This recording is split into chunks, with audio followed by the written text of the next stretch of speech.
Hi friends, film Nagar బాగట్ట ఛానల్కి స్వాగతం సుస్వాగతం. మీరు ఇంతవరకు మన ఛానల్ని సబ్స్క్రైబ్ చేసుకోకపోతే వెంటనే చేసుకోండి ఫ్రెండ్స్. అలాగే ఈ వీడియో నచ్చినట్లయితే ఒక లైక్ కూడా చేసుకోండి. Thank you. గుజరాతీలైన మధ్యతరగతి కుటుంబీకులు పూర్ణిమా దలాల్, రవీంద్ర దలాల్ దంపతులకు 1963వ సంవత్సరం నవంబర్ 1వ తేదీన ముంబైలో జన్మించారు నీతా దలాల్. ఆమె చెల్లెలు మమతా దలాల్. తండ్రి రవీంద్ర దలాల్ బిర్లా కంపెనీలో సేల్స్ ఎగ్జిక్యూటివ్గా పనిచేసేవారు. మాతృమూర్తి గృహిణి. చిన్నప్పటి నుండే నృత్యం పట్ల మక్కువ ఉన్న కారణంగా నీతాకు 6 ఏళ్ల వయసులో ఉండగానే తల్లి శాస్త్రీయ నృత్యం నేర్పించారు. ముంబైలోని రోజ్ మాన్సోర్ ఇంటర్నేషనల్ స్కూల్లో విద్యాభ్యాసాన్ని పూర్తి చేశారు నీతా. ఉపాధ్యాయుని అవ్వాలనే లక్ష్యం ఉన్న నీతా చదువుకుంటూనే నృత్య ప్రదర్శనలు ఇచ్చేవారు. ముంబైలోని నరసింహాంజీ డిగ్రీ కళాశాలలో బీకాం పూర్తి చేశారు నీతా. ఒక ప్రైవేటు స్కూల్లో నెలకు 800 రూపాయలకు టీచర్గా కూడా పనిచేశారు ఆమె. గుజరాతీ కల్చరల్ ప్రోగ్రామ్స్ వారు ముంబైలో నవరాత్రి కార్యక్రమాల్ని నిర్వహించేవారు. ఆ కార్యక్రమాల్లో నీతా శాస్త్రీయ నృత్య ప్రదర్శన చేసేవారు.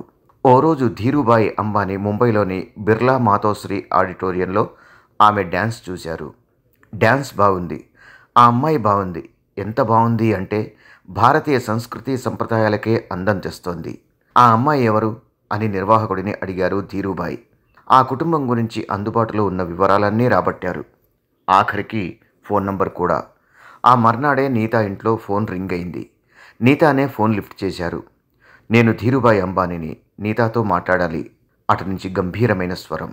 అవునా, అయితే నేను ఎలిజబెత్ టేలర్ అని నీతా సమాధానం. అలా అనేసి వెంటనే ఫోన్ పెట్టేశారు నీతా. అంత పెద్ద బిజినెస్ మెన్ తన కోసం కాల్ చేస్తారని ఎలా అనుకుంటారు? మళ్ళీ ఫోన్ రింగ్ అయింది. ఈసారి నీతా వాళ్ళ నాన్న ఫోన్ లిఫ్ట్ చేసి ధీరుభాయ్ గొంతు గుర్తుపట్టారు. ఫోన్ మాట్లాడాక నీతా వైపు తిరిగి, మనం ధీరుభాయ్ని కలవడానికి వెళ్తున్నాం అన్నారు. నీతా ఆసక్తి చూపలేదు. తండ్రి ఆమెను ఒప్పించారు. ధీరుభాయ్ని ఆఫీస్కు వెళ్ళి కలిశారు తండ్రి కూతుళ్ళు. నీతాను చాలా విషయాలు అడిగారు ధీరుభాయ్. చదువు గురించి, అలవాట్ల గురించి, వంట నైపుణ్యం గురించి, ఇంకా చాలా. తర్వాత తమ ఇంటికి రమ్మని ఆహ్వానించారు. ఎందుకు అన్నట్టు చూశారు నీతా. నిన్ను మా ముఖేష్ జీవిత భాగస్వామిగా చూడాలనుకుంటున్నాను అన్నారు ధీరుభాయ్. నీతా ఆశ్చర్యపోయారు. అవుననలేదు, కాదనలేదు. ఆ రాత్రి నీతా కుటుంబ సభ్యులంతా కూర్చుని మాట్లాడుకున్నారు. మర్నాడు నీతా ధీరుభాయ్ వాళ్ళ ఇంటికి వెళ్ళి కాలింగ్ బెల్ నొక్కారు. ఇక్కడి నుండి జరిగిందంతా నీతా మాటల్లోనే వినాలి. కాలింగ్ బెల్ నొక్కాను. తలుపులు తెరుచుకున్నాయి. ఎదురుగా తెల్లటి చొక్కా, నల్లటి ప్యాంటు వేసుకుని ఉన్న ఒక యువకుడు. హాయ్, ఐఎమ్ ముఖేష్ అన్నారు. తనే వచ్చి నా కోసం తలుపులు తెరవడం ఇప్పటికీ నాకు ఆశ్చర్యం కలిగించే విషయం. అది నవంబర్ నెల. డిసెంబర్లో ప్రపోజ్ చేశారు. పెళ్లి చేసుకుందాం అన్నారు. అప్పుడు ట్రాఫిక్లో ఉన్నాం. గ్రీన్ లైట్ వెలిగింది. మా కారు కదలలేదు. నువ్వు ఏ సంగతి చెప్పే వరకు కారు కదిల్చేది లేదు అన్నారు. వెనక నుంచి హారన్స్, ఒకటే హోరు. ఎస్ చెప్పాను. మార్చిలోనే మా పెళ్లి జరిగింది. 1985వ సంవత్సరం మార్చి 8 మా పెళ్లి రోజు. అయితే తీరా పెళ్ళయ్యాక వీరికి సంతాన సమస్య వచ్చి పడ్డంతో కుటుంబంలో పిడుగుపడ్డట్టయింది. ఎంతోమంది డాక్టర్లను కలిసిన తర్వాత సహజ పద్ధతిలోనే వీరు తల్లిదండ్రులయ్యే అవకాశం లేదని తేల్చి చెప్పారు. ఇక తప్పనిసరి ఐవీఎఫ్ పద్ధతి ద్వారా 1991లో ఈషా, ఆకాష్ అనే కవలలకు జన్మనిచ్చారు. ఆ తర్వాత ఐవీఎఫ్ ద్వారానే 1995వ సంవత్సరంలో అనంత్ అంబానీకి జన్మనిచ్చారు. ఇక ధీరుభాయ్కి బ్రెయిన్ స్ట్రోక్ వచ్చి పక్షవాతం వచ్చింది. దీంతో రిలయన్స్ ఇండస్ట్రీస్ బాధ్యతల్ని ఇద్దరు కొడుకులైన ముఖేష్ అంబానీ, అనిల్ అంబానీలకు అప్పగించారు ధీరుభాయ్. ఇక అది మొదలు అన్నదమ్ములిద్దరూ కలిసి పెట్రోలియం, గ్యాస్ మొదలైన వ్యాపారాలని అభివృద్ధి చేశారు. ముఖ్యంగా అనిల్ అంబానీ ఐడియాలతో టెలికాం, ఇన్ఫ్రాస్ట్రక్చర్ మొదలైన వ్యాపారాలు అభివృద్ధి అయ్యాయి. అన్నీ సక్సెస్ అవుతున్నాయనుకున్న సమయంలో 2001 ప్రాంతంలో రిలయన్స్ అతిపెద్ద కంపెనీగా అవతరించింది. దీంతో అన్నదమ్ముల మధ్య ఆస్తికి సంబంధించిన తగాదాలు మొదలయ్యాయి. అయితే ఇంట్లో తలెత్తిన ఈ గొడవలకు కారణం ముఖేష్ సతీమణి నీతా, అనిల్ సతీమణి టీనా అనే చెప్పాలి. ఎందుకంటే టీనా అంతకుముందు బాలీవుడ్లో ఓ వెలుగు వెలిగిన హీరోయిన్. నిజానికి ఒక సందర్భంలో అనిల్ టీనాని చూసి ప్రేమలో పడ్డారు. కానీ అంతకుముందు టీనా సంజయ్ దత్ని ప్రేమించారు. అయితే తన చెల్లెలు మమత పెళ్లి మరిది అనిల్తో జరగాలని ఆశించారు నీతా. కానీ తను టీనాని ప్రేమిస్తున్నానని అనిల్ కరాఖండిగా చెప్పేశారు. దీంతో అంబానీ ఫ్యామిలీ షాక్ అయి సినిమా హీరోయిన్తో పెళ్లి వద్దని చెప్పినా అనిల్ అంబానీ 4 ఏళ్లు వేచి చూడడంతో తప్పనిసరి అప్పటికే అనారోగ్యంతో ఉన్న ధీరుభాయ్, అంబానీ కుటుంబం ఒప్పుకోక తప్పలేదు.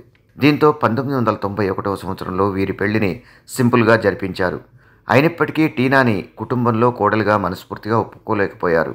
అప్పుడు అనిల్ వేరు కాపురం పెట్టారు. వీరికి జై అన్మోల్, జై అన్షుల్ అని 2 సంతానం కలిగారు. టీనాపై ఉన్న కోపాన్ని అంబానీ కుటుంబం తనపై చూపడంతో తన వాటా తీసుకుని అన్నయ్యతో విడిపోదామనుకున్నారు అనిల్.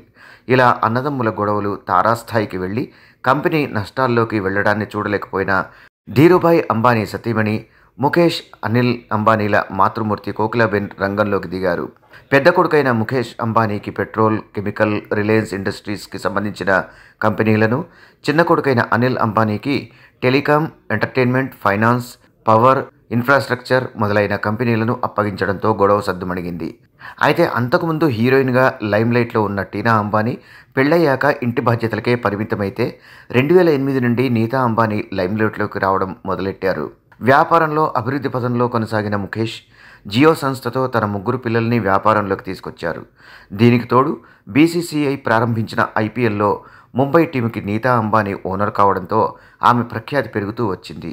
భార్యపై ఉన్న ప్రేమకు తార్కాణంగా 4 లక్షల చదరపు అడుగుల స్థలంలో 15,000 కోట్ల రూపాయల ఖర్చుతో ముంబైలో ఓ ఇంద్రభవనాన్ని నిర్మించి నీతాకు బహుమతిగా అందించారు ముఖేష్.